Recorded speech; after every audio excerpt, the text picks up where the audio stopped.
রিমঝিম ধারাতে চাই মন হারাতে। Hello everyone, good morning. আজকে সকালবেলা ঘুম থেকে উঠে দেখছি বাইরে ঝমঝম করে বৃষ্টি হচ্ছে, আর এখন আমি নিয়ে চলে এসেছি আমার ওয়েট লস ড্রিঙ্কটা। আর এই দেখো কাণ্ড, বাড়ির নিচে লাউ শাক বসানো রয়েছে, আর সেই শাক এখন জানালা বেয়ে ওপরে চলে এসেছে, আর একটু হলেই আমার রুমে ঢুকে যাবে আর কি।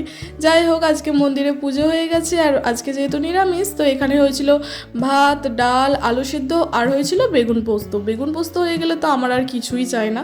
যাই হোক, তারপরে চলে এসেছি একটা বান্ধবীদের বাড়ি, আর এখানে এসে আমরা এখন ল্যাপটপে সিনেমা দেখছি আর জমিয়ে আড্ডা দিচ্ছি। তো তারপরে আমাদের সিনেমা দেখতে দেখতে পেয়ে গেছে এখন খিদে, আর বান্ধবীর মা দেখো এখানে কত কিছু দিয়ে গেছে, মুড়ি, চপ, আলু ভাজা, পাঁপড় ভাজা, চানাচুর আর চিপস, কুরকুরে, এইসব তো আমরা বাইরে থেকে নিয়ে এসেছিলাম। তারপরে জমিয়ে আড্ডা দিচ্ছি, গল্প আর কি, রিলস বানাচ্ছি। তো আজকের দিনটা সবার সাথে দারুণ মজা করে কাটালাম। তোমাদের সাথে আবার দেখা হচ্ছে পরে ভিডিওতে। টাটা।